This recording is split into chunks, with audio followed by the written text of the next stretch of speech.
নমস্কার, স্বাগত জানাই খবর 24 এর পর্দায়। আগামী 5 তারিখ থেকে শুরু হচ্ছে বিধানসভা অধিবেশন। প্রথাগতভাবে বিজনেস অ্যাডভাইজারি কমিটির বৈঠক থেকে নেওয়া হলো চূড়ান্ত সিদ্ধান্ত। আগামী 5 জানুয়ারি থেকে ত্রয়োদশ বিধানসভা তৃতীয় অধিবেশন শুরু হচ্ছে। সংশ্লিষ্ট বিষয় নিয়ে আজ বিজনেস অ্যাডভাইজারি কমিটির মিটিং এর পর সাংবাদিকদের সাথে অবগত করতে গিয়ে পরিদর্শীয় দলের মন্ত্রী রতনলাল নাথ দাবি করেন 5 তারিখ থেকে অধিবেশন শুরু হচ্ছে, 11 তারিখ পর্যন্ত চলেও মাঝে শনি এবং রবিবার বন্ধ থাকবে। এছাড়াও প্রথা অনুযায়ী রাজ্যপালের ভাষণের মধ্য দিয়ে বিধানসভার অধিবেশন শুরু হলেও সদ্যপ্রয়াত বিধায়ক সুরজিৎ দত্তের প্রতি শ্রদ্ধা জানিয়ে প্রথম দিনের কাজ মুলতবি করা হবে বলে রতনলাল নাথ জানিয়েছেন। এবারের বিধানসভা অধিবেশন সম্পর্কে রতনলাল নাথের বক্তব্য হচ্ছে, শুধুমাত্র একটা বিল বিধায়ক পাস করা হবে, আর এছাড়াও এবারের অধিবেশনে সমস্ত দলের সদস্যের নিজ নিজের মতো আলোচনা করার সুযোগ রয়েছে। আজকের এই বৈঠকের শুরুতেই সুরজিৎ দত্তের স্মৃতির প্রতি শ্রদ্ধাঞ্জলি জানিয়ে নীরবতা পালন করা হয় বলেও জানিয়েছেন রতনলাল নাথ।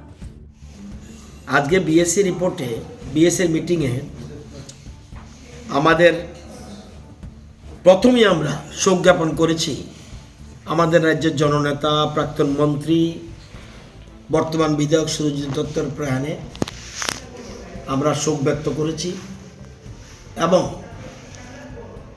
পরিবার পরিজনের প্রতি সমবেদনা জানিয়েছি এবং ওনার মৃত্যুতে 1 মিনিট আমরা নীরবতা পালন করেছি।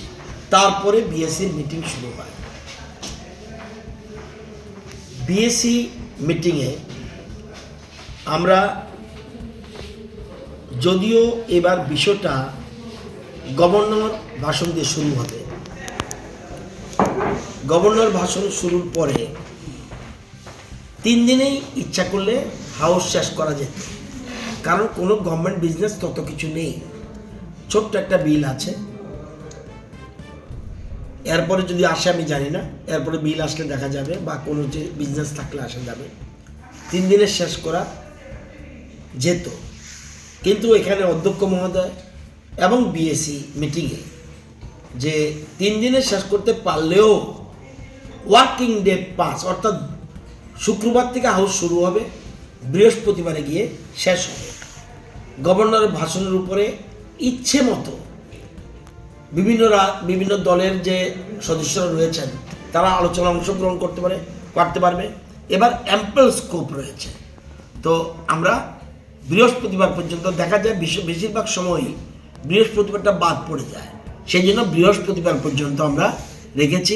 3 দিনই অনেকে রাজি ছিল, কিন্তু দেখা গেল পরবর্তী সময় সবার কথা চিন্তা করে, অপোজিশন দলের কথা চিন্তা করে, কংগ্রেস বিধায়কদের কথা চিন্তা করে, আর তীব্রামতা দলের সদস্যদের কথা চিন্তা করে, সিপিএম পার্টির কথা চিন্তা করে এবং আমাদের দলের কথা চিন্তা করে আমরা 5